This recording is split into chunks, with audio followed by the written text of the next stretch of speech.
Restoring Paradise in the Caribbean, Combating Violence with Numbers.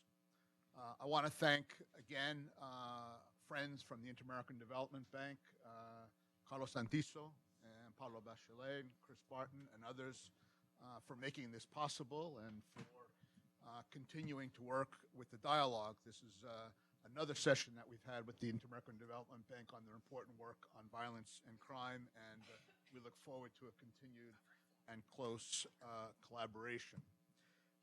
This is an issue that is clearly a major obstacle to development and sustained prosperity in this region, and at a very significant human cost. So it's an issue that has been of concern for a number of years and is certainly at the top of the agenda today.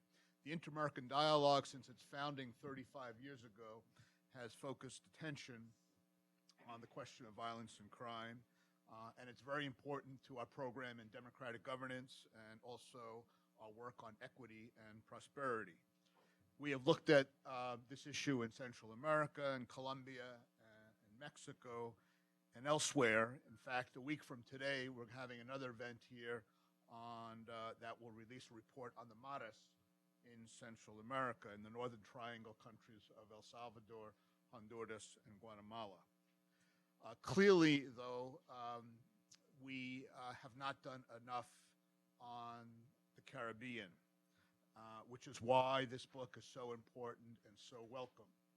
And I confess that the Caribbean is too often overlooked, I think, throughout Washington, and certainly the Inter-American Dialogue is guilty of that. We want to correct and remedy that deficiency this morning, but we clearly have to do a lot more work moving forward.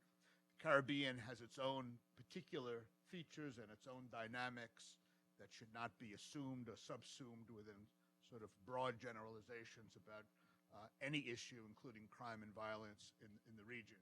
So it's particularly important to get a better grasp and understanding and depth of knowledge about what's going on in this region in order to come up with sensible policies that are tailored to the particular circumstances in the Caribbean countries. This book deals with Trinidad and Tobago, Jamaica, the Bahamas, Barbados, and Suriname. It also looks at the kinds of violence that also often tend to get overlooked in many analyses these days. Interpersonal violence was a critical dimension of the overall problem and challenge, and also relies significantly on victimization surveys rather than police data, which also offer fresh insights.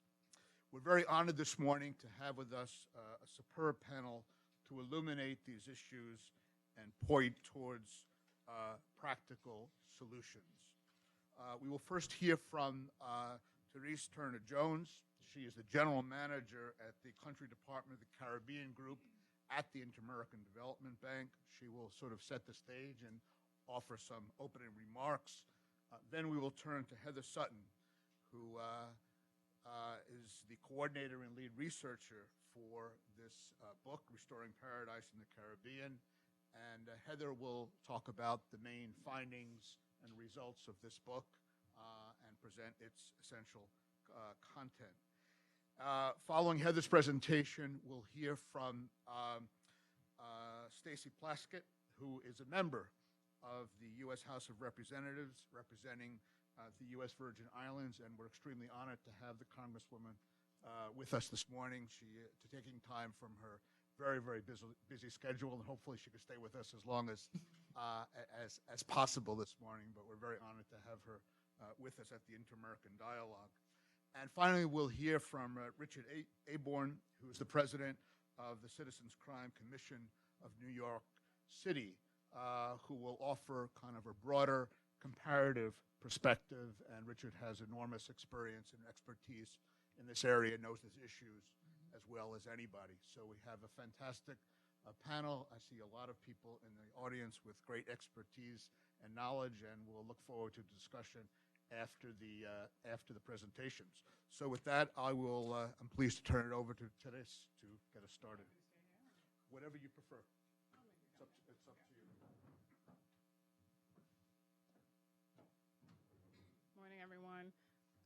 also aware that we're live streaming this event, so I'm going to say for those who are joining us through the media, this is certainly a really important occasion for the IDB. But before I say anything, I'd like to say a special thanks, starting with my extreme left with Stacy Plaskett, who is the representing U.S. Virgin Islands, and of course Richard from New York. Thank you, who will be sharing his views with us. And we're partnering today with our colleagues from the department represented by Ana Maria Rodriguez and Institutions for Development Department that basically helped us do most of this work. I want to welcome Ambassador Dukaran from Trinidad and our colleagues I recognize from the IMF and the World Bank also here, and especially our colleagues from the Executive Director's Office. But for those of you who are here to hear about Paradise, it may not be the context that you're accustomed to hearing the discussion on the Caribbean, but this, as Michael rightly pointed out, this is a very important topic. And certainly crime and violence in the Caribbean is one that the IDB has been seized on for some time, and we've been working for a long time trying to address this issue. Just to put it in perspective, I think most of you who are here have a general knowledge of the Caribbean. And the IDB has been working in the Caribbean for well over 50 years. A lot of the work that we've been doing focuses really on development challenges. And of late, some of the top challenges really have been focused on the macroeconomic vulnerabilities that exist in the region. And what we know from surveys, whether it's from the private sector or otherwise, we know that crime continues to feature as one of the biggest obstacles to investment, which means it is putting a drag on growth. And so it's really important that we get to the bottom of it. I'm really proud of the work that's been done in the publication of this book. Some of the data is quite not, I would say, surprising, but I think surprising in terms of what it suggests as some of the root causes of crime in the region. And certainly the bank and all of the region's partners, if we put our resources together, we think that we can help governments deal with some of these issues. Just to maybe highlight a couple of points from the book. We know that Latin America and the Caribbean is the most violent region in the world. Of the 10 most violent countries on the planet, 9 are in our region, including Jamaica. Crime and fear of crime restrict productivity, constrain investment, and stymie the overall well-being of society. According to the latest LAPOP survey, 44% of Caribbean citizens think security is the most serious problem confronting their countries, over and above poverty and unemployment, for example. And the IDB's most recent victimization surveys show that this perception is in fact supported by the numbers. Jamaica, Bahamas, Trinidad and Tobago have some of the highest homicide rates in the Caribbean region and in the world.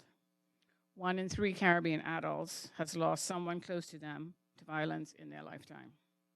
1 in 3 has witnessed a violent attack, shooting, or beating that resulted in serious injury or death. Moreover, early childhood experiences of violence are closely related to later perpetration of violence and delinquency. The data reveals that tolerance of violence in the home is high in the Caribbean, although we still need better research in this area. Societal tolerance for a man beating his wife is high. Children suffer violence such as corporal punishment at home and in school, as well as in institutions supposedly designed for their care and protection. Besides the impact on people and society, crime also drains the public purse. According to data from a recent IDB study titled The Costs of Crime and Violence, among 17 Latin American and Caribbean countries, the Caribbean has the second overall highest estimated cost from crime after Central America. When it comes to government expenditures, specifically, the Caribbean spends the most among Latin American and Caribbean countries, which shows that crime is a priority for the governments. Nonetheless, the big question is, why are we spending so much on crime and not seeing the results in the reduction of crime and violence? The fundamental objective of the research presented that Heather will discuss in a minute is to provide data that can help us design and implement better policies in citizen security. Data can help us create targeted and more efficient violence prevention programs. deploy police in a more strategic manner to achieve better security results, and implement more effective reintegration and rehabilitation programs. Indeed, data is a key pillar for optimizing the expenditure on security, implementing better policies, and achieving more results. And this is why the IDB has invested in generating primary data and creating more knowledge products on citizen security. We've been supporting countries in the region and providing technical guidance to policymakers in order to promote evidence-based policies and programs. The IDB has been working with Caribbean governments in this area for over a decade, focusing on social prevention targeted at those at highest risk, strengthening the institutional capacity of police forces, improving access to justice, and improving prison rehabilitation and reentry efforts. Today, we have to congratulate Caribbean governments for working with us to collect and disseminate this type of data. While the findings can be daunting, having good data is the first step to addressing the problem. We are optimistic about the ability of the region to make use of the data and evidence of what works and we will continue to support governments in their efforts to reduce crime. Because when we successfully reduce crime, we are simultaneously improving lives, and our vision at the IDB is in fact to improve lives by creating vibrant economies where people are safe, productive, and happy. I'm now going to hand over to Heather, and I'm looking forward to a very productive conversation. Thank you very much.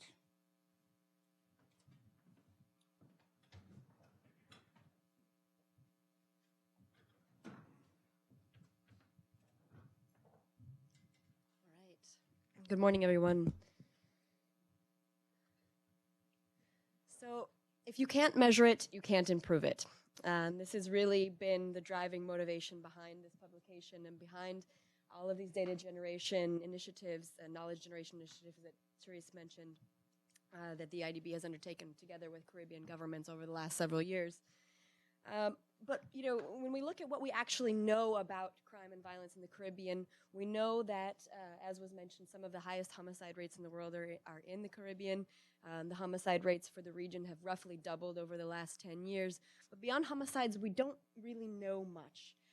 And part of that is due to data limitations, some of which are unique to the Caribbean, others which are more universal limitations to understanding and measuring crime. And one of those is that was mentioned was that police data, for example, which is produced frequently. It's very useful for many things, but it's usually, it can be the basis of almost all of our analysis. And at least our victimization surveys that I'll mention in a minute tell us that in the Caribbean, 53% of all crimes went unreported to the police. And those are just the crimes that we measured. So we know that a good amount of crimes, in this case nearly half, are not being reported to the police, and they're not appearing in police statistics. Thus the importance of this new data. So how can we better understand the problem? These are some of the data generation collection initiatives that the IDB has undertaken over the last several years. Initial baseline mapping to take stock of administrative data from police, public health. Then we developed a victimization survey module, which was applied in 5 Caribbean countries, specifically to capital metropolitan areas. And we also developed a business victimization survey module, so where we asked businesses about their experiences with crime and violence. And that's essentially the source of this publication, the data in this publication. But I did want to mention also ongoing initiatives to promote women's health surveys in the region, which is the best way to really understand and measure violence against women and intimate partner violence, and also prison surveys that are ongoing in the region as well. So what do we talk about in this publication? What have we found? First of all, we look at, is the Caribbean unique in some way? Is crime in the Caribbean different or unique? And for the first time, we can do this because we have victimization survey data that is comparable across the 5 countries and also with 70 other capital cities around the world. This is not something that we can do very well with police data. We look at what are some of the costs of crime. So we delve into, for the Caribbean, what are some of the public, private, and social costs of crime? And what are some of the drivers associated with the specific crime profile we find in the Caribbean? Finally, what can be done? So let's start with, is the Caribbean unique in some way? And we find essentially yes, the Caribbean is unique. we have uniquely high levels of violent crime with actually low levels of property crime. So here you're looking at, these are victimization prevalence rates. So the percentage of the population that was victimized in a 1-year time period. On the left, you've got property crimes. On the right, you have violent crimes. And what you can see here for property crimes, for example, for theft, we've got the global average versus the C5, the Caribbean 5. Theft is much higher in terms of global averages than what we see in the Caribbean. We also see burglary is about on par with global averages, as is robbery. But really what's standing out to us here is assault and threat, or physical attacks or threat of physical attacks, where the Caribbean average is far higher than the global averages. And you can see down here the interregional variance. Some Caribbean capital metropolitan areas such as New Providence and Kingston have far higher than even the Caribbean average. This is a breakdown by region. Again, this is using the International Crime and Victimization Surveys for 70 capital cities around the world. And you can see the red bar is the Caribbean. So again, for theft, the Caribbean has the lowest victimization rates that we find, whereas for assault and threat, we have the Caribbean at the top, over and above Latin America. Burglary and robbery are somewhere in the middle. For indirect victimization, one of the points that Theresa mentioned in her opening, we see that nearly 1 in 3 respondents reported that they had lost someone close to them to violence. 1 in 3 also had witnessed personally a serious attack, shooting, or beating at some point in their lifetime. And you can see a little bit of the interregional variance here in this chart, where, for example, in Kingston, you've got nearly half the population saying they've lost some violence. So we're talking about severely traumatized societies. We also know that most of these crimes are occurring within the victim's own neighborhood and perpetrated by someone that the victim knows. So 66% of, this is particularly looking at violent crimes, of assault and threat. 66% were within the victim's own neighborhood or home. And this is keeping in mind that we intentionally include domestic violence in this survey.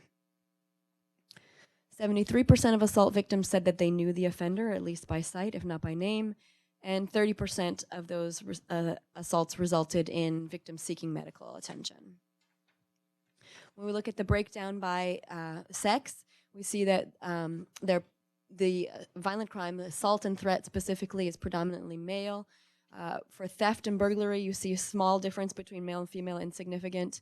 Robbery, slightly higher for males, but not very significant also.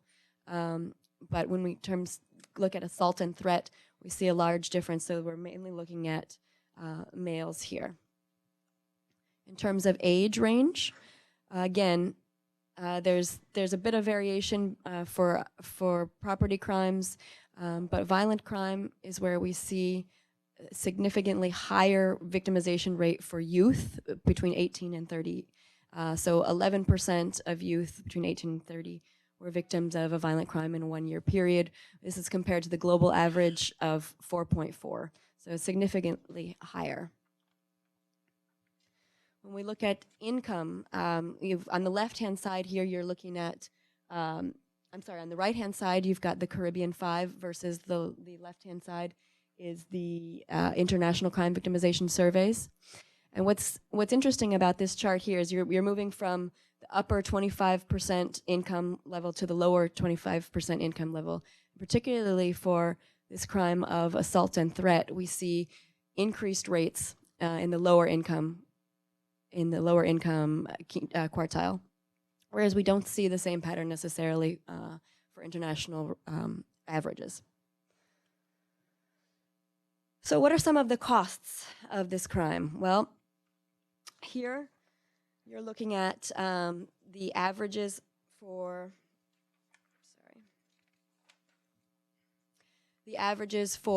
Latin America and the Caribbean. The recent study that the IDB launched with 17 countries compared to the Caribbean, and then at the top you've got 6 other developed countries.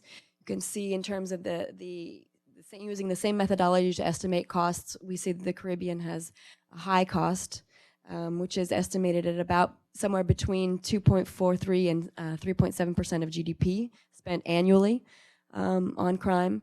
And this is broken down between government expenditure, private costs, and social costs. You can see the regional breakdown below in the chart below.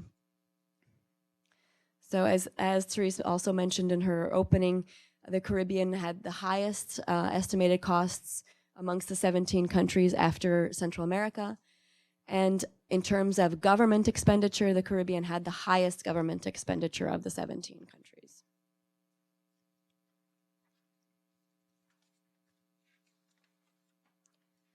So what is being spent on? Here we can see the breakdown. The top bar is Latin American average, the Latin American Caribbean average for the 17 countries. And we see that the Caribbean spends on average more on prisons, more on police, and less on judiciary and administration of justice.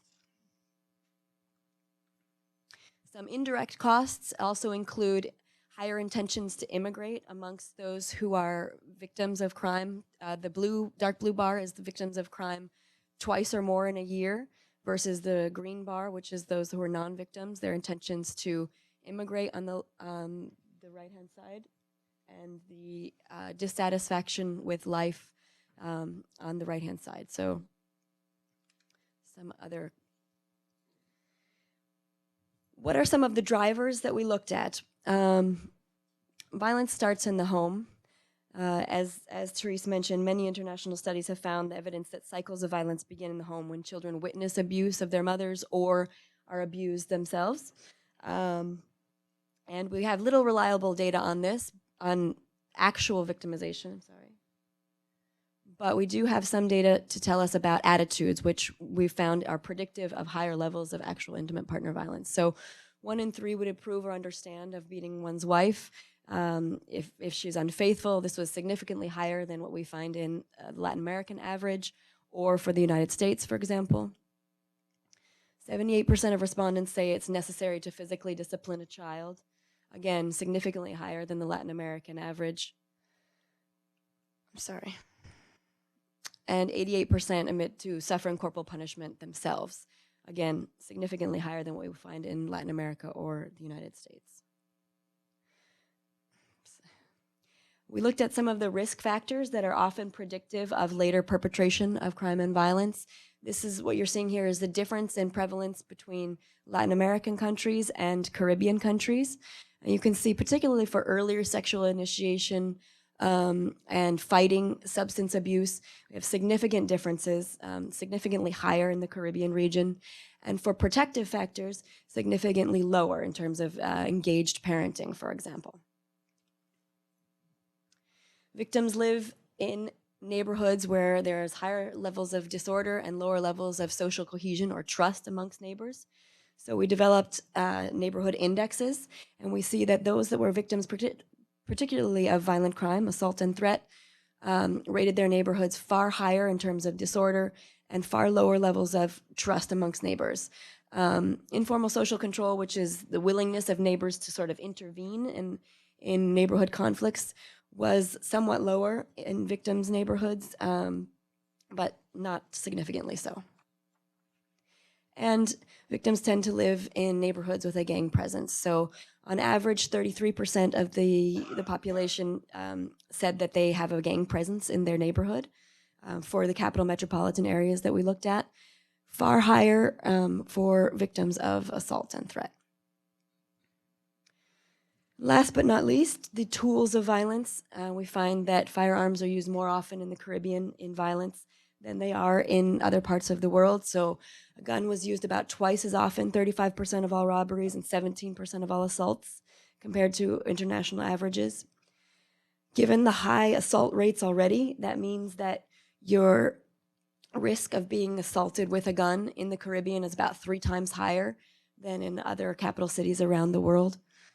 And finally, homicides are more often perpetrated with a firearm. And we do see that those countries that have higher levels of firearm homicides tend to have higher levels of homicides in general. Last but not least, the institutions that are designed to provide deterrence from crime and violence. We have a bit of good news here in terms of policing. Some of that high investment in policing is paying off. We have on this chart that you're seeing here is the satisfaction ratings for police performance in your neighborhood for about 28 countries within the Americas. Actually, I think we have the United States and Canada there as well. And you can see the Caribbean ratings are actually up at the top there. So Caribbean citizens rate their police forces as being fairly effective in their opinion. This may be to do with a high police population density ratio. We have in the Caribbean, on average, more police per population than international averages.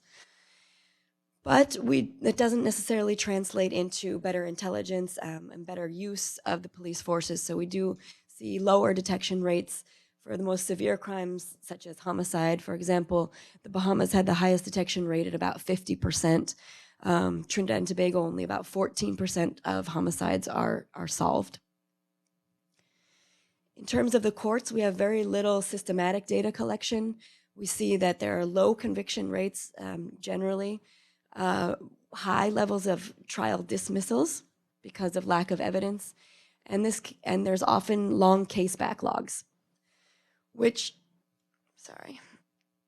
contributes to high incarceration rates, high overcrowding in the prisons, and high levels of pretrial detention. So about 40% of the prison population in the Caribbean is still awaiting trial. Very briefly, what are some of the conclusions and recommendations? Within the publication, there's a whole chapter dedicated to the evidence of what works compared to what we're seeing in the Caribbean, some of the initiatives. And there's not rigorously evaluated examples of programs that have proven effective in the Caribbean, and that's something that the Caribbean really needs to work on. There are some promising initiatives that we see. So in terms of prevention, for example, we know that targeting programs specifically to those most at risk is tough and it's important. And in Jamaica, for example, is one of the countries where we're working on this together with the Jamaican government on a risk assessment tool and a case management system that really allows you to target those youth that are most at risk and design tailored programs to them. We also have evidence-based programs in Trinidad and Tobago and Jamaica that are on community level violence, parenting programs, and youth employment programs that are being right now in the process of being set up to do rigorous evaluations. So we'll be able to say if they have been effective and how they have been effective. In terms of policing, a really good example is the Trinidad and Tobago Police Service has undergone a randomized control trial for hotspot policing initiatives. So where you target policing to those specific areas where you see higher levels of crime at the specific times and days that you see higher levels of crime. And they've done a randomized control trial of this and have found that, in fact, those areas that were where they had higher patrols, they actually had a 44% reduction in crime compared to control areas. In terms of access to justice, we do see a lot of initiatives to improve court administration, for example, in the Bahamas, systems for scheduling trials and reducing backlogs. Also in the Bahamas, we've seen a number of initiatives to divert youth away from the criminal justice system, one of which is in Jamaica, using restorative justice programs, and also experimenting with prevention courts, so courts that are designed to divert certain types of crime away from the criminal justice system, mental health cases or cases of substance abuse. There's been some initial experimenting with this in Trinidad and Tobago and the Bahamas. And finally, some initial experimenting with improving parole systems in the Bahamas and Trinidad and Tobago, with use of alternative sentences, and with improving rehabilitation and reentry within prisons. So the top line conclusions and recommendations are that the Caribbean suffers particularly from high levels of violent crime with firearms committed in the victim's neighborhood and by people that they know. This is a type of of crime or violence that is often better treated with prevention programs, but we do need a balance. And I think it's a false dilemma to say we need either just more police or more prevention programs. We really need a balance of smarter prevention programs and smarter control, better strengthened institutions. Focusing on all of these factors that I have identified. Interventions need to be targeted and to key individuals and key geographic areas. So crime is not random. It doesn't occur everywhere, and it's not. It's a very small group of perpetrators that we know that are perpetrating crimes. So if we can target our interventions, both prevention and control interventions, they will be much more effective and much more better use of resources. Interventions need to be evidence-based and tested. You know, in a resource and scarce environment, we really have to use evidence-based programs. We need to look at the evidence of what has been tried in other contexts and is proven to work. And we need better testing and evaluating, more funding and dedication to evaluating those programs. And finally, better monitoring of key indicators throughout the criminal justice system as a whole. So creating sort of a crime dashboard for policymakers, from police to courts to the prison systems, so we know who is being arrested, for what types of crimes, how these cases are proceeding through the courts, and what the prison population looks like, so we have a better idea of where the bottlenecks are in this system. And with that, I will close. Pass on the microphone. Thank you very much, Heather, and for that very comprehensive overview. I'm sure there's a lot to chew on there, and we'll get to that. And it's an honor to welcome Delegate Plaskett, who is also, I should mention, a member of the Congressional Caribbean Caucus. Okay, thank you. Good morning, everyone. I'm very, very excited and pleased to be here, more for my own intellectual and information that I'm gleaning from so much of the panelists that are here. Michael, thank you for putting this together. And Theresa, thank you for your leadership as well at IADB. And of course, Heather, it's very difficult to follow all of the information. I think at this point, I just wanted to begin asking you questions rather than give my own thoughts. And I know that we're going to have some great information as well, and a broader pulled back scope from Richard, who's going to give his assessments of the work that he's done in crime in other areas. As a member of Congress, we represent districts, and I represent, of course, what is considered America's paradise, right? The United States Virgin Islands.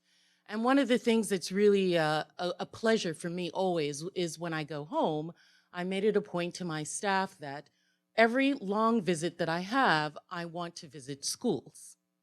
And I go to the class, I talk with the administrator, walk through the classes, talk to the teachers, talk to the students. Last summer there was a summer program. And these are for parents who wanted their kids to get additional reading skills. So this was for 6th graders. So these are usually more middle class parents who are involved that are asking their students to be involved in this program. And it was about 40 students. We had had a rash of shootings at that time. And I asked these students who have engaged parents, who want them to do better, how many of them knew someone who had been shot. And out of the 40 students, only 2 did not raise their hands. Now, this is in a place that is considered America's paradise. And when I looked at the title, I thought it was very curious that we would use the phrase restoring paradise. Because of those of us who are from the Caribbean and know our history, know that paradise in the Caribbean is only for a very small few. And that the genesis, the mortar and pestle of the creation and development of the Caribbean in the New World is based on violence. So violence has always been the culture and the creation, the development of the Caribbean. And I think we need to start from that premise itself, that to begin to believe that crime is something that is really proliferating and growing in the Caribbean is really juxtaposing the new enterprise of the Caribbean, which was, initially our trade and our geopolitical and our geostrategic importance was for trade for slaves and for goods and services. The criminal enterprise has learned that that's a fabulous idea and are now using it for crime, for drugs and guns being proliferated from Latin and South America and throughout. As an example of that, I think there are 3 areas that lead to what we see as the resurgence and the growth of crime in the Caribbean. 1 is our porous borders. 2 is the limited budget, inadequate resources, and sparse investment that is put into the Caribbean region. And of course, the 3rd is the stagnant jobs that are there. And I wanted to talk about these 3 areas. When you talk about our porous borders, as I said, the criminal enterprise utilizes the Caribbean and the region for the transportation primarily of drugs to the United States from Latin America. In the Virgin Islands and Puerto Rico, which are territories of the United States, it is called by law enforcement the 3rd border, because 3 years ago, 11% of all the drugs in the United States came through the little islands of the US Virgin Islands and Puerto Rico. And it has grown since that time to hovering between 17 to 18% of all the drugs that come into the United States do so through the US Virgin Islands and Puerto Rico.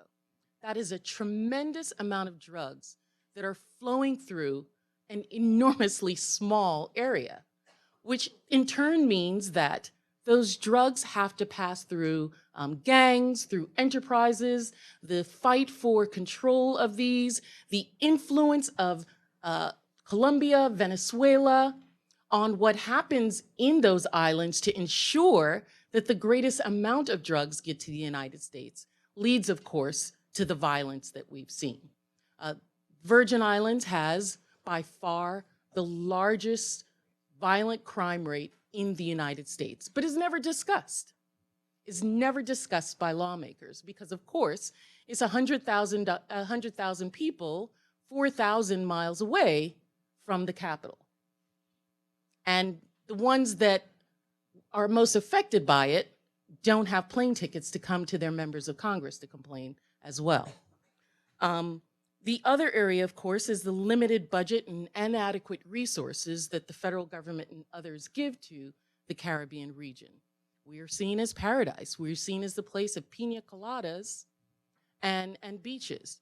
I recall, and even speaking to our past president and asking him, President Obama, you have visited every state and you visited Puerto Rico, but you have not been to the Virgin Islands.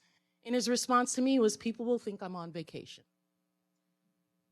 And it was said jokingly, but for those of us that live within the Caribbean, we're on no vacation at this time. With a 33% poverty rate, with a 15% unemployment rate, nobody's on vacation. Additionally, we see that very little support is given to energy, conversion of energy, which is one of our primary impediments to businesses coming into the area, which then, of course, leads to fewer jobs. And more than anything, when we talk about the job stagnation, one of the greatest resources that the Caribbean has given to the United States in the last 70 years have been our intellectual power. All of the islands have an enormous brain drain, which once they come to the United States, cannot support them coming back to their islands to give that support to those islands. They have loans, they have family obligations. Many of us that have degrees in the United States are obligated to give monies back to families in the Caribbean, which through remittances or others, which means that we have to give the greatest salary, which of course would be here as opposed to back home in the Caribbean. And so I've heard an ambassador, a lord from one of the islands, say that the Caribbean is an exhausted place. Exhausted in the sense that most of our resources have been pulled away from it exhausted in a sense. And we have given already so much tremendous of our sweat and our intellect that at this point we're a little tired. So the question then becomes, what can be done at the federal level? And I think that there are three things that can be done, and I'll give them in order of likelihood, you know, looking at my crystal ball, what I think could be there. The first, of course, is raw firepower. When you look at homeland security, defense, and border security, I think that the argument can be rightly made to the federal government that in order to protect the United States, additional resources in terms of Coast Guard, HIDTA, high-intensity drug trafficking agencies, DEA, and others can be put down into the Caribbean to stymie the drugs that are coming into the United States, as well as in other islands, you know, meeting with those in Trinidad, Barbados, and other places, the foreign fighters that now seem to be making their way into the United States through many of the Caribbean islands. That's an argument, I think, that when you look at the president's new budget request, that the Caribbean can benefit from. This is one of the few areas, defense and homeland security, that we are seeing an increase in budget requests for monies. The second, of course, would be the support of investment. Many of, and I see that we have several ambassadors of the Caribbean here. Good afternoon, good morning, gentlemen.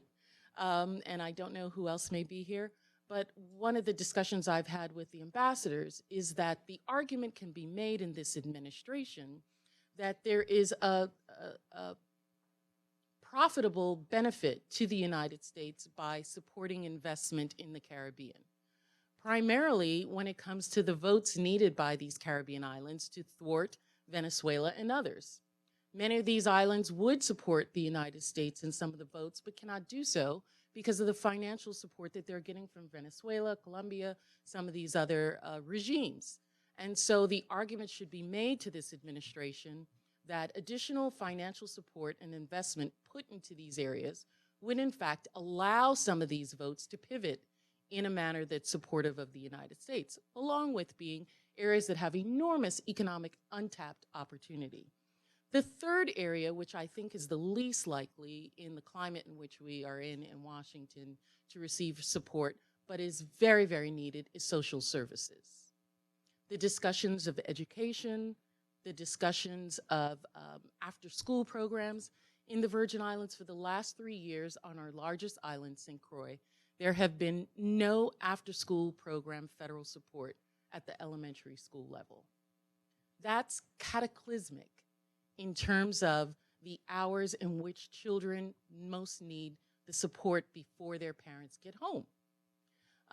And that's something that we are fighting to ensure remains within the budget, but which I'm very fearful will probably be very quickly taken out. Support for nutrition, support for social services for individuals who have been incarcerated to fight recidivism. All of these things we know in this room are important to stymie crime at a much more granular level, at a much more rooted level, but which will, in this climate, I believe, be most unlikely. And so I think we need to put much of our energies in the areas of border security and as well as investment, P3s particularly, I think go a long way with the tax credits, tax incentives that should be coming out with infrastructure investments as well as in the tax code. So I know I haven't said anything that's particularly like uplifting, but I always believe it's my job to speak truth, particularly to individuals who are most interested and have the greatest capacity to change mindsets. I think that the study, like the study that's been done, supports individuals like myself, lawmakers, to be able to get raw data, to be able to substantiate the intuitive beliefs that we think are causing the problems and other things that are happening. I just have you know that this year, this Congress, I believe that the Caribbean Caucus will really expand its influence. We have a large number of members who are of Caribbean descent, not just members who represent Caribbean constituents. Many of the members in the Miami area, as well as Orlando, are not only represent large Caribbean groups, but are themselves of Caribbean descent, whether it be those members who are of Cuban descent, Puerto Rican descent, those from the Bahamas in that area, as well as Yvette Clarke, who has really been at the forefront in Caribbean issues, representing Brooklyn, but also of Jamaican descent. Congresswoman Sheila Jackson Lee is really proud to state that she is Panamanian, Jamaican through Panama, and a member representing the area of Texas. Myself, and I tell people that I am the Caribbean member of Congress because I represent the area that sits within the Caribbean regions, at least the English-speaking Caribbean region. Jennifer Gonzalez, now of Puerto Rico, I think is very keen on supporting Caribbean issues. Mia Love, who is of Haitian descent, represents Utah, is also very interested. And we have some new members that people may not know.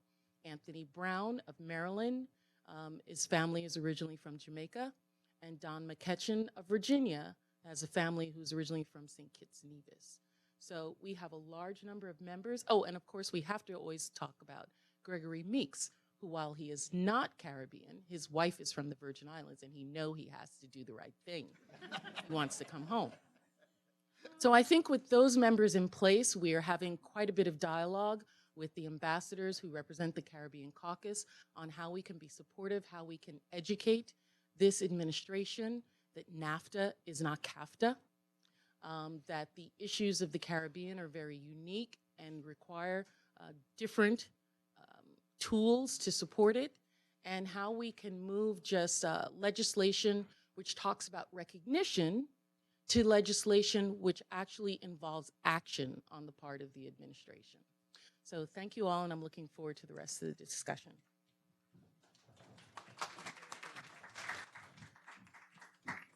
Thank you very much, Congresswoman, for those very candid and thought-provoking comments.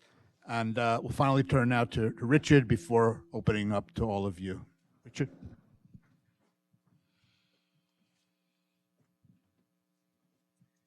Well, good morning. I want to thank the dialogue for hosting this. It is a critically important conversation to have.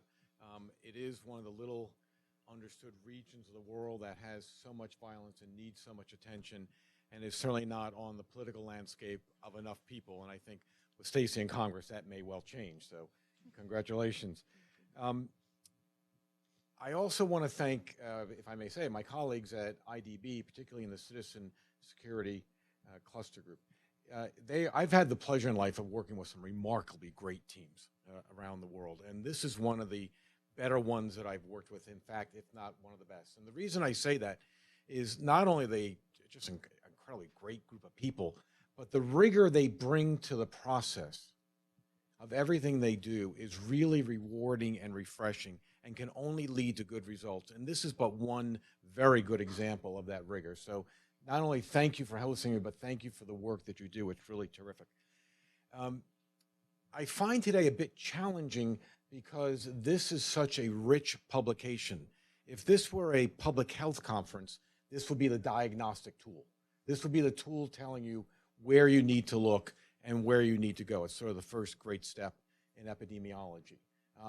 Because it's such a rich publication, I find it hard to figure out which areas to talk about. So I'm also going to speak in a group of threes, but in doing so, don't mean to suggest that other areas aren't critically important. It's just with the press of time, I can't go into all the areas that I would love to go into. You would need a 2 or 3 hour seminar to do it. I also want to continue this theme that Stacey has introduced, and actually Heather's introduced, that actually Theresa introduced in Kingston, what was it, a week and a half ago? There were a group of us in Kingston talking about the application of data to crime control and crime prevention. And while there was some tense moments in the room and there was some, interesting times, there was just a certain brutal honesty about that dialogue. And I thought that was really refreshing. And this publication continues that, and certainly what Stacey was talking about continues that theme. Because let's face it, folks, if you're not honest about some of these conditions, if you try and I don't mean this as a pun, put your head in the sand, it is just not going to work. And we are now well past that. This is now very public. This data is starting to get around. I'm starting to hear about it in my circles, which is good. So it's starting to get out there in a way that's beginning to raise understanding, recognition of what some of the needs are. So I'm going to hit three, I think, themes that pop out of this. One is the prevalence of violence, and I'm going to link that to political accountability or the lack thereof. What, in a maladroit way, I might call the culturalization of victimization, which has been talked about to some extent. I'm going to take a little sidetrack into a couple of areas that I think could use a little more examination, and then finally talk about this notion of Heather's, which is precisely right, about this balance between prevention and policing. In terms of the prevalence of violence, it's interesting, all of us have cited the same piece of data, so clearly it has jumped out at us. There are 2 points to this piece of data. One is that 40% of the Caribbean population counts crime as the #1 problem in their countries. 40%. And the second, which I find shocking, is that 1 in 3 people in the Caribbean, I assume it's in the capital cities, know someone that has been lost to violence, not injured, lost. You know, there's probably 65, 70 people in this room. Look to your right. Go ahead, look to your right. Now look to your left. One of those people will have lost somebody to violence. Think about that for a second. So what does that tell us? Where is the political accountability around that? With such a high level of concern, why isn't there more of a political dialogue around this? I cite this fact all the time. In the United States, policing in particular, but all law enforcement and criminal justice activities are very local. Local mayors control police departments, criminal justice systems, and they are politically accountable for crime as a result.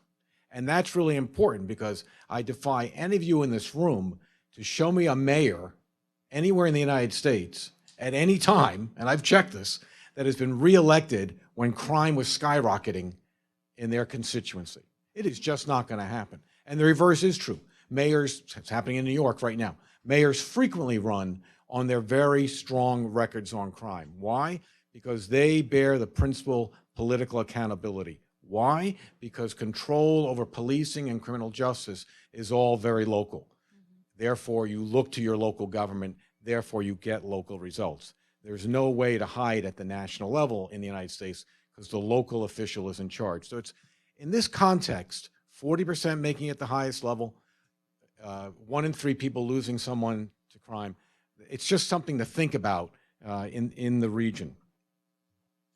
The other thing that really jumped out at me was this, in a sense, how violence is becoming an acceptable part of the culture. That's just not something you really want to say, but it seems to be true. I was not aware of a lot of this, but apparently, I don't know whether it's in Kingston or in Jamaica wide, only recently has corporal punishment in schools been outlawed. Sorry? Just announced this year. So let's think about what message that is to kids. And also this other piece of data that Heather cited saying that, and I want to get this right, 1 in 3 adults in the Caribbean approve or understand wife beating if she is unfaithful. I think I got that exactly right. That's a pretty astonishing piece of data. This is all about brutal honesty. It's not my data. It's the data that's coming out of the victimization surveys in the region. We really need to think about the long-term impact of that. There's some interesting US data around that, which is quite properly not in this publication. In the data that we've done, we find that there's a 59% chance that a juvenile who is either abused or witnesses abuse of a loved one, usually his mother, and it's usually a him, as a violence thing, has a 59% chance of becoming a juvenile offender and therefore an adult criminal. So right away, we see an area of concentration that's just screaming out for intervention, both short-term and long-term. We also saw this other piece of data, which Heather talked about, which goes into this, about the breakdown in social capital or collective efficacy, if you prefer, in neighborhoods that are strewn with violence. You know, there's been this big debate in the United States for what's called quality of life policing, meaning not only do you focus on rape, robbery, and mayhem, but you also focus on those crimes that disturb life on a day-to-day basis in neighborhoods. And the reason you do that is that when you stabilize neighborhoods, and we know this now from just way too much experience for anybody to dispute this, we know that when we stabilize neighborhoods at that quality of life level, social capital begins to build, social cohesiveness begins to build, and therefore voluntary compliance with law begins to go up. It's a leveraging factor that's very important to consider. Without that, you're fighting exactly the opposite problem. The other piece of data, which I want to just hit really quickly, and I cannot go into this is such a massive topic, is some of the interesting data around gunshot victims. In Heather's report, which is one of the best and clearest reports I've ever read, 85% of all gunshot homicide victims in the community, excuse me, I'm sorry. This is from data in New York. I'm sorry, Heather. Excuse me. 85%, sorry, it's New York data. Excuse me. I've got so much data here, I'm getting confused. 85% of all gunshot homicide victims in the community had at least one prior arrest and have had at least 5. I'll bet if we dove in a little bit in the Caribbean, you'd find it's pretty much the same. I'd be very surprised if it is different, because I have the privilege of working on these issues all over the world. We find this over and over and over and over again. And the advantage to understanding that is that it gives you targeting capability. You understand where to apply your resources, which is really critical when it comes to preventing crime and thinking about long-term implications for crime. There are 3 areas that I want to hit, literally just hit, which I suggest may need some more examination in the Caribbean, and I say this based on US experience. One is the role of trauma and grief in understanding why kids are going to these gangs. This is a little understood phenomena, but we are seeing it in research set after research set after research set, that trauma and grief is driving a lot of this problem in gangs. And it's not just, don't think of trauma and grief as simply individual phenomena. There can also be group trauma and group grief, and that needs to be addressed. We cannot overlook that. There is also the growing use of social media in perpetuating violence, both on an inter-gang basis and on an individual basis.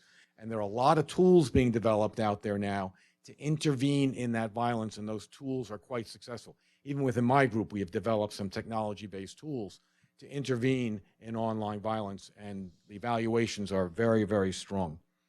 And then the final one, and then I'll get to my very final point, which goes to just really the core of this notion of a certain brutal honesty. And this is something I haven't seen in the data. Maybe it's out there and I just haven't seen it. But that is the role of impunity in perpetuating crime. What is the sense of impunity within these Caribbean nations, within Central America, and within Latin America? My guess is that it's pretty high. And that's a problem, because if it's pretty high, the burden in combating crime is all the more complicated. But again, it's another indicator of how you go about combating crime. So these are always good news, bad news points. Again, it's a diagnostic tool. And that really leads me to what I think is one of the really big takeaways, at least that I was struck with. I was really struck by the fact, and I don't know if this is just in the Caribbean or throughout Central America and Latin America, at the very high levels of spending on police, not on criminal justice, on police. And to be brutally honest, the low results for that. Why is that? And why is it we're not spending money on courts? And why is it we're not spending money on prosecutors? Why is that? And why is it we have, fairly good data on police, but if I understood this report correctly, a paucity of data around around courts and around prosecutors' office? Why is that important? Policing, believe it or not, can be a prevention tool. I know there's a lot of suspicion around police. I know brutally firsthand how out of control cops can get, not just in the Caribbean or Latin America, in other cities, New York, We fought a long constitutional battle over some of the conduct of the NYPD. But I also know that if you build a classic deterrence model, you can achieve prevention through your criminal justice system in the first instance. The classic deterrence model rests on 3 legs, and you cannot stand this stool with only 2 legs. Policing, which gives you the stool of likelihood of apprehension. What does that mean? That if you commit an offense on the street, there's a high likelihood you will be apprehended. Stool number 2, the certainty of prosecution, not unfair prosecution, but that the prosecutors will work with the police to examine the evidence in your case, and if it's warranted, bring a case against you. And leg number 3, firm and swift justice. Firm and swift justice. If you're missing any of those, your ability to deter crime becomes all the more challenging. You put all 3 of those together, and you start creating a model that helps to drive down crime very, very rapidly. And that gets into this line that Heather's used, which I think is very important. I assume it's Heather's, which is this balance between prevention and policing. Again, with full acknowledgement of all of the issues in policing, I also know full well, and I tell you this based on experience, both in things I've been directly involved with, is if Heather talks about a balance between prevention and policing, I think of it as more of a continuum, that policing is the first thing that has to be done. But with policing, I include the prosecutorial bar and the courts. You have to have all 3. And then with a rapid infusion of the prevention programs that Heather highlights in this volume, which we can certainly talk about at some time. If you combine those things, the 3 legs of the stool and these vigorous, tested prevention programs, you will see these unacceptable levels of crime start to reverse and come down, bettering the life for all the people in all these different constituencies. A right, by the way, that they have, a right to live free of fear. Thank you very much.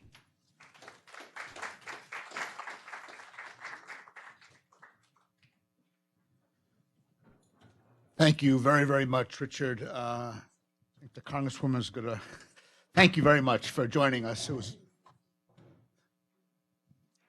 We have about 15 minutes, and what I propose to do, since the time is limited, is to invite your questions and comments, Heather, for Richard, for Theresa, and then we'll collect them and then go back to the panel, because I want to try to get as many people to share their views or pose questions as we would like. So why don't we open it up? Anybody? Yes, we'll start with you. Hi, thank you for this study. Can you tell us who you are, please? Yeah, my name is Samina Nazir, and I'm from Pakistan, and I've done a lot of work on violence and religious extremism groups. And I was just wondering if your study looked at any cultural or religious dimensions of this issue, and if you saw that the statistics were different in one ethnic group or another. And the reason I'm asking is that there is a lot of stereotyping, and there are a lot of things that can generate that. So I'd be interested to know that. Okay. Why don't we try the ambassador, and then the other ambassador. Mr. Ambassador? Yes. Thank you. And I really appreciate this opportunity to make this intervention. And we really look forward to much closer dialogue with the dialogue and the IDB.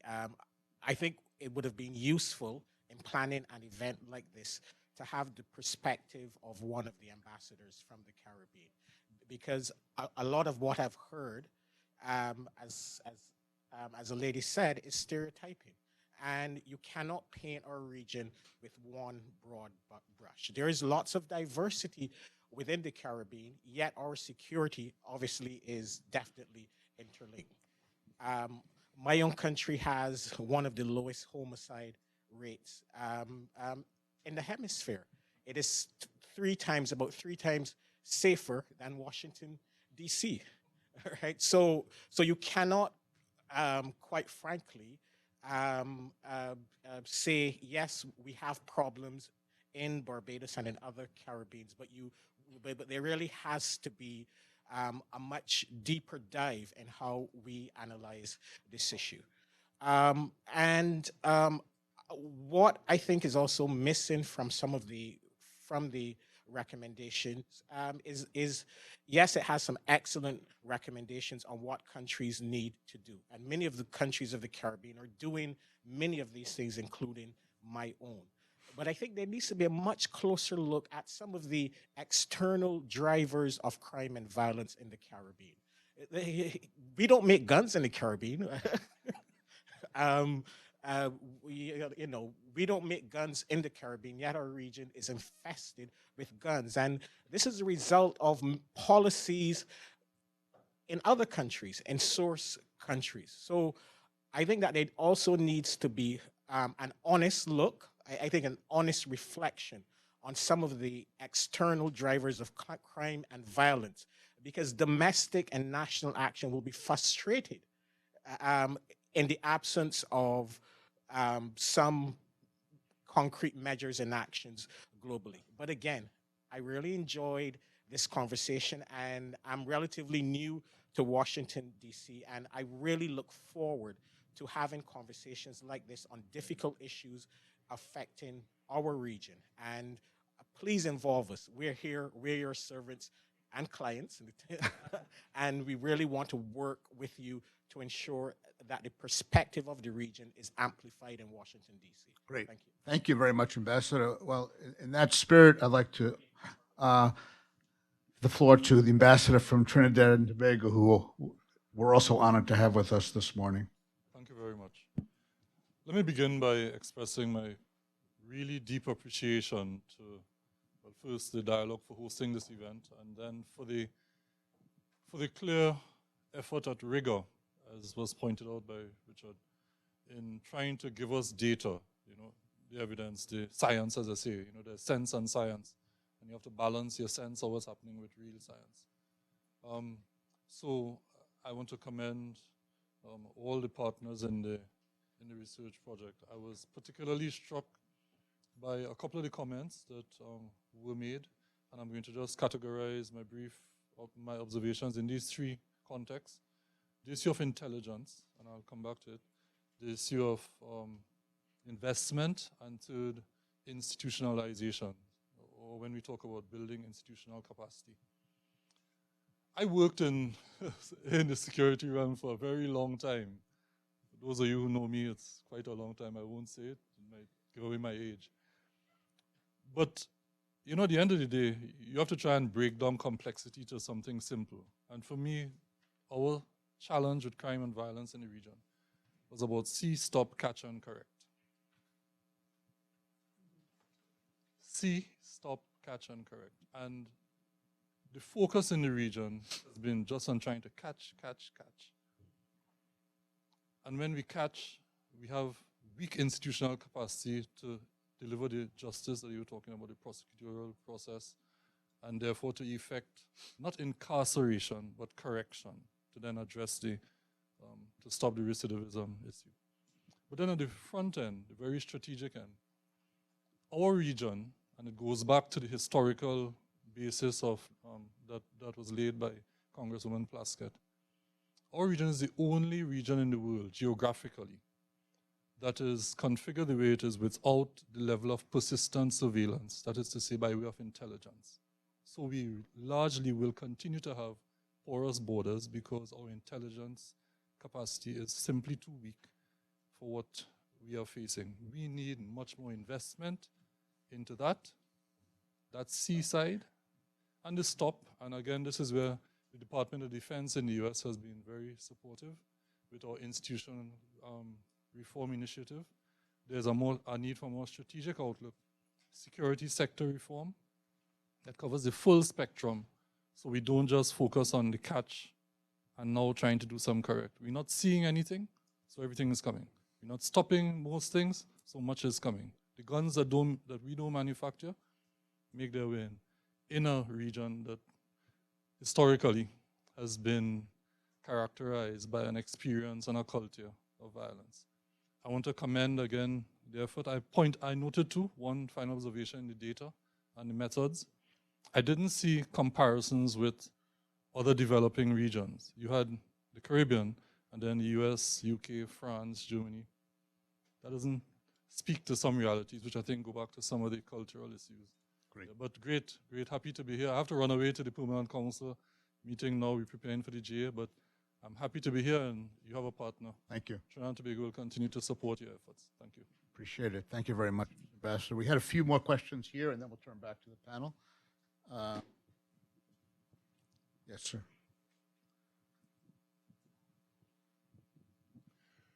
Good morning. Thank you for sharing that information. I think it's very, very interesting and important. I'm from the other side of the Caribbean. I'm from the Caribbean coast of Central America. And I think that maybe there's a need to work together in the two regions, because what happens, like in the islands, if you put pressure there, it moves to the coast of Central America and vice versa. This is very new to me, and it's very important because I have a daughter who lives in Trinidad, and I had a very different impression when she started telling me about her concern. I said, wow, there's really something going on there. But I believe that an integrated approach between the Central American coast and the Caribbean countries should be, analyzed a little bit. Thank you. Thank you very much, sir. And then we'll finish with you. Yes. Hi, thanks. My name is Jesse Bernstein. I'm from the Bureau of Democracy, Human Rights at the Department of State. And I was just curious, speaking of diversity, about the impact of violence on marginalized populations. You mentioned women, but there are other marginalized populations in the Caribbean, indigenous populations, people living with HIV, LGBT populations, persons with disabilities. I didn't really see those populations be discussed, and be interested to hear any observations you have on those. Thanks.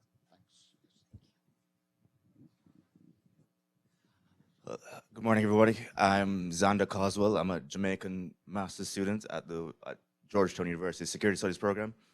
And I took special notice of, in the presentation of the statistic that says that about 70%, I think it was that, of 70% of Jamaicans have a view of the police, the constabulary force with as an effective fighting force. And that I'd like to see a comparison of that statistic with what percentage of people trust the Jamaica Constabulary Force to share information with. I personally think that's one of the Constabulary Force's, or the biggest impediments to fighting crime in Jamaica, is the JCF's lack of legitimacy in the eyes of Jamaica, and that's because of frankly, they do not have a good reputation. I mean, when I was a teenager, going out on the exploring getting to know my own country, I used to face 2 warnings by my parents: watch out for criminals, watch out for police. Okay, they have a real problem, and I think it's a part of the corrupting incentives, not just corruption, but the corrupting incentives the JCF is faced. They have a task with not only combating problematic violent crime, but also they pull from largely the same group of people, low-income residents that are causing crime, but they are also having responsibilities like enforcing speeding laws, which any of them are known to take advantage of, or enforcing drunk driving laws. And I think there needs to be more of a refocusing of the JCF. Thank you. We just have one final quick question, and then we'll go back to our panel. Yes, sir. Hi, I'm David Heaton. I work in the Pentagon, the Office of Secretary of Defense. I cover Caribbean Affairs in our Office of Western Hemisphere Affairs. I had a question in particular, Heather. I appreciated the concluding thoughts and recommendations that you had, in particular the recommendations around using data to sort of drive decision-making around enforcement and asset allocation, things like that. I was wondering if you guys had a conversation along those lines with CARICOM Impacts, the implementing agency for crime and security, and or if there might be a role for Impacts to play in some of that data analysis. Thank you. We have a few minutes left for a question. I don't know whether Theresa or Richard want to respond. You don't have to respond to all of the questions, but is there anything you would like to say in response to what you've heard before we go back to Heather? You're caucusing. Okay, okay. Hope it's a quick caucus. Yeah, as long as they're caucusing, we might as well. There's another gentleman, yeah. Yes, good morning. My name is Wayne Alain from Suriname. First of all, thank you for the information. It's usually very not often that you see information on Suriname because at the end of the day, although we're Caribbean and also South American, we're a little bit of the odd one out because we're the Dutch-speaking one. And quite frankly, it's sometimes very hard to get information from Suriname because most people live in the coast, but there are also a lot of things happening in the interior that's due to mining in the interior. And of course, we have Brazil on the other side, we have Guyana and French Guyana, and we have a lot going on in the interior. So in terms of getting information, I've seen some information and I'm very familiar with some of the information when you talk about the capital and surround the capital, but is this information also from the interior? Because at this moment, the crime issues, illegal mining issues are creating a very big problem when it comes to Suriname in terms of security and defense and in terms of crime. And especially now in the case of Venezuela, there is a big influx of immigration in Suriname at the moment. And we have since 2014, 2015, with our economic situation, the issue of legitimacy with government, not only police, but with government itself is a big issue, and the justice system.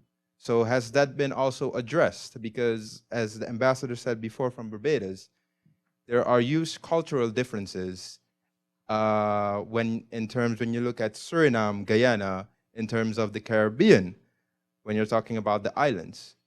And the issues are so diverse in terms of multidimensional security.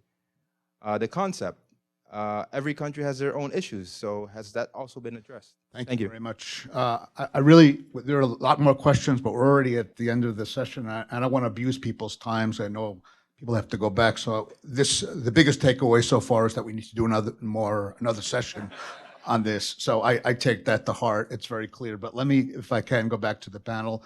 Theresa, Richard, and then we'll finish with Heather. Just me quickly. I mean, I guess the quality of the conversation and the questions just underscore how complicated and complex this issue is. So I thank everybody for their comments, and I think we're going to definitely reflect some more.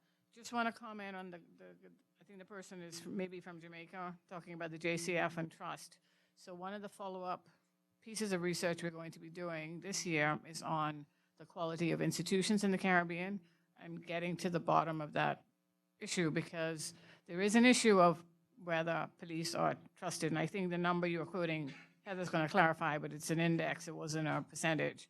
But just to say, obviously, that's a concern, because if you don't trust the police, then already there are issues there. We've heard about corruption in the police all over the region.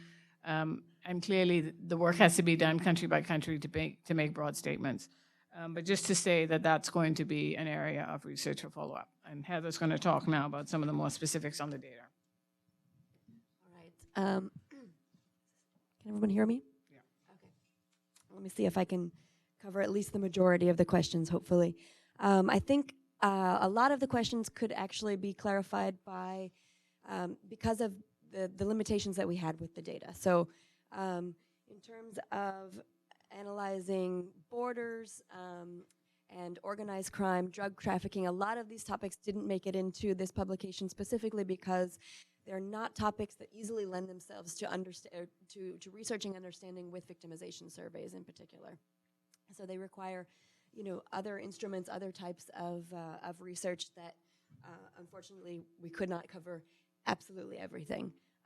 In terms of the urban-rural divide, also, and this also goes to the victimization for different minority groups, and also to the ethnicity, cultural question.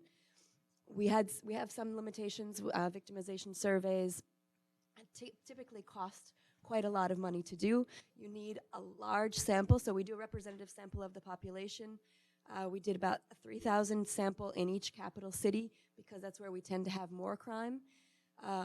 Within those 3,000, you only get a small pool because crime is actually, although seems to be common in the Caribbean. It's not a common experience, so it's not like another type of poll where everyone has an opinion and they can give you an answer. So you end up with a very small group of individuals that have actually experienced crime that you can actually analyze. So we had to concentrate this study in capital areas. That also means that we didn't have the data necessarily to analyze victimization amongst specific marginalized groups.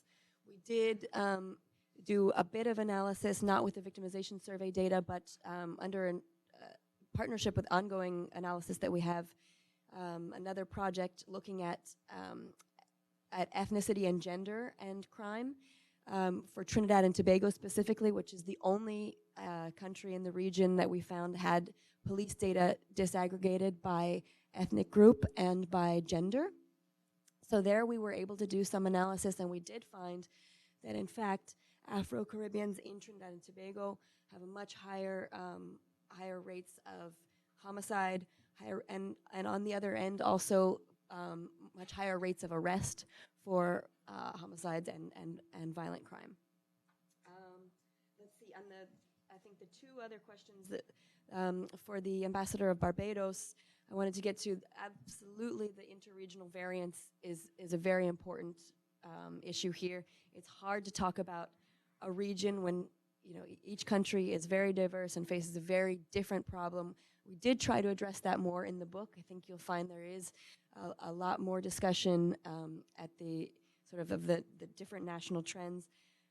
That being said, the one thing that is consistent across the region, and this is even in Barbados, which, as you pointed out, Barbados and Suriname have much lower homicide rates.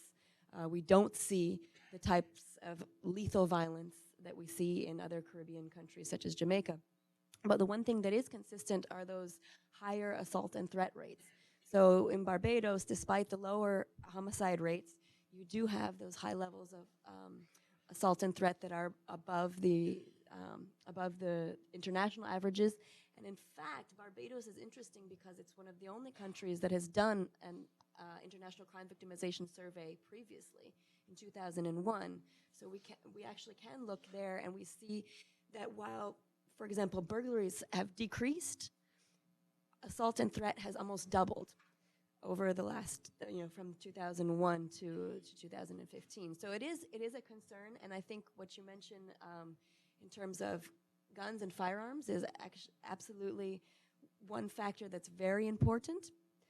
We do see that particularly in the countries with lower homicide rates, we have a lower percentage of those homicides are committed with firearms. So in both Suriname and Barbados, homicides are still predominantly committed with knives or fists or other instruments, and not with firearms. So where you have much larger firearm problem, you tend to have higher homicide rates. With that, Great, I think thank you. I'll pass on. Richard, do you want to make a final word? I'll wrap up all this in like 30 seconds. It's about, you need 4 more dialogues. So in somewhat in reverse order of the questions that haven't been answered, I want to thank the gentleman from Suriname for putting the most important question of the morning, the most important word of the morning, into the dialogue, which is legitimacy. That should drive everything we do. How do you build legitimate institutions? And most importantly, in the context of this conversation, how do you build a legitimate police and criminal justice system? If you do that, you are on your way. And then to combine the question from the gentleman from the Pentagon with the ambassador from Trinidad. Trinidad, thank you. That was really about data, right? How do you build institutional capacity? And my answer is, to be just, again, brutally honest, I don't know of a single successful police criminal justice agency anywhere in the world that is not now data-driven, from get-go to the end. Everything is driven by data. In New York, we are developing this new methodology called precision policing, which means in New York, we no longer touch a lot of citizens. The days of stop and frisk are over, they're gone. Our crime numbers are going down. Why? Because now when a police officer puts their hand on somebody, the citizenry know there's a specific reason for doing it, meaning they know there's some data indicating that there's something afoot. So we're building legitimacy by using data, which is an interesting outcome. So I thank you for putting that word into the mix. It is a critical word. Thank you, Richard. And I'm very, very sorry that those who wanted to ask questions weren't able to. Our time is over, unfortunately, and we will have more dialogues. I think that's very clear that there's a lot more to talk about, but I think this was a terrific discussion and very, very rich, and I think it's left all of us with a lot to think about. I want to thank Theresa, be a reference for many years to come. So thank you. And I want to thank the Inter-American Development Bank for their partnership, which we hope will only continue to grow. And I want to thank all of you for coming this morning. The Inter-American Dialogue may not be paradise, but I hope we're a congenial environment. And I hope all of you will come back for other events on this topic and others as well. So thank you very, very much.